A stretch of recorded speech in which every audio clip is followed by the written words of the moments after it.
In today's episode, let's talk about Google's most recent release of the Gemini model. The most recent incarnation is Gemini 1.5, 2 million token context window.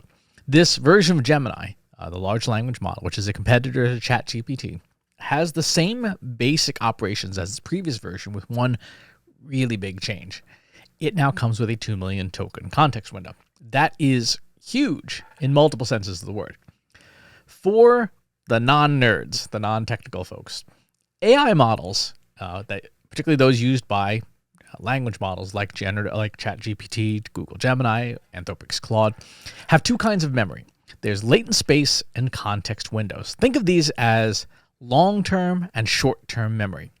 In the keynotes that I deliver, I refer to them as the library and the librarian.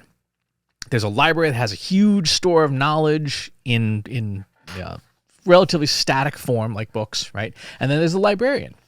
And the librarian, you talk to the librarian, and the librarian goes into the stacks and finds the books you want. The difference is with language models is instead of entire books, the librarian goes and gets one word at a time once you ask them to do something.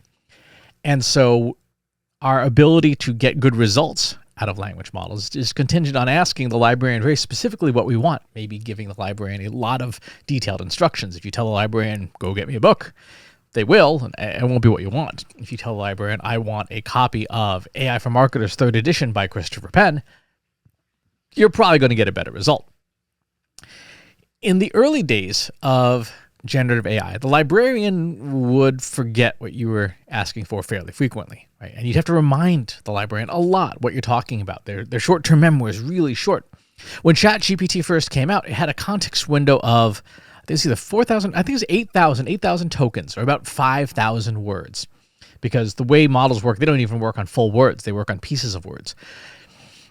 So if you're talking about a blog post and it was an 800-word blog post or 1,000-word blog post, and you go through a couple of revisions, by the time you get to like revision 4, the librarian has started to forget the beginning of the conversation. You have to remind it, we're talking about writing a blog post about this. When you use today's modern models, like the paid version of ChatGPT, the paid version of Gemini, etc., their memories are much longer. You can talk about that same blog post and it won't forget what you're talking about for quite some time.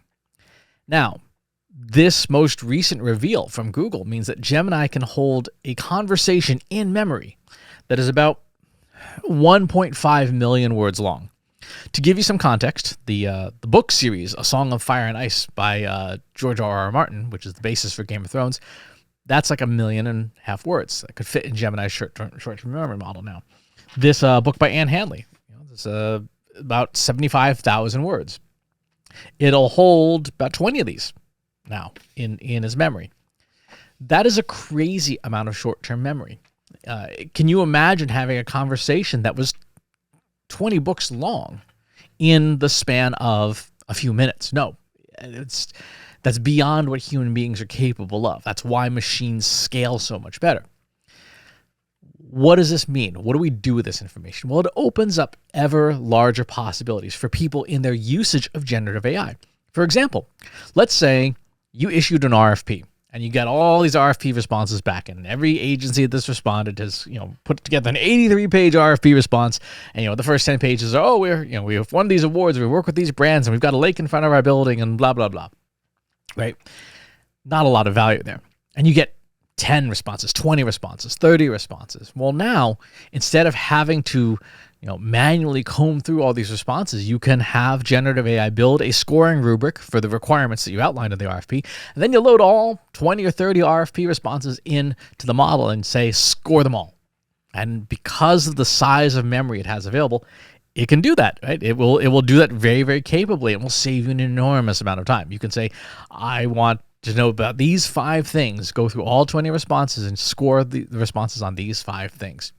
If you're analyzing data, you can have crazy amounts of data in memory, right? I was at an event recently. I was speaking at the Australian Food and Grocery Council's annual conference, and I took the entire federal budget for the country of Australia and stuffed it in Gemini and said, okay, what are the implications for this association based on what was in the budget and what the association does. And right on stage, people could see, wow, this is exactly how this budget is going to improve my business or possibly harm my business. If you're writing a book, you can store the entire thing plus multiple drafts plus reference materials and stuff in memory as you write. You can get advice along the way. How do I rewrite this? How do I outline this, rearrange this part for me? And the models can keep track of stuff. As long as it's structured well, they can keep track and recall and move things around. One of my favorite use cases is to take a transcript, like the closed captions that are coming along with this video, and have a model outline what I talked about, and then say, okay, well, rearrange the pieces of this outline in a more logical fashion that maybe it has better narrative flow, and it will do that. And then I say, okay, now give me back my words, so not writing something, just rearranging my words according to this outline. Because these models have such sophisticated large memories now, they can do something like that. And this roadmap that, from what Google has said, is to get to a functional 10 million token context window.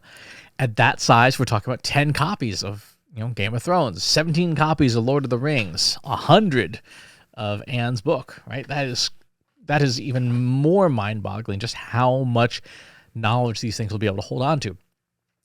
Think about an example like if you wanted to understand what long COVID was really about, you might download 50, 60, 100 clinical papers, peer-reviewed research in detail, and get all that in. That might be a couple million words.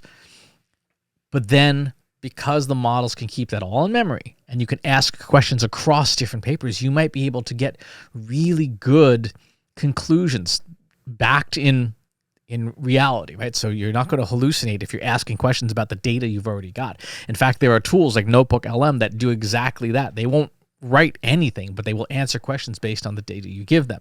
So start thinking about the data that you have now, how big it is, and what you could do with that data if you had a model with access to a large short-term memory, which you do, and what you would do with that model that you can't do today. That's the key, the key takeaway. What would you do with the data you have that you're not doing today because there's just too much of it and you can't keep it in mind, but a machine can?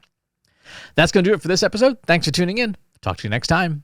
If you enjoyed this video, please hit the like button. Subscribe to my channel if you haven't already. And if you want to know when new videos are available, hit the bell button to be notified as soon as new content is live.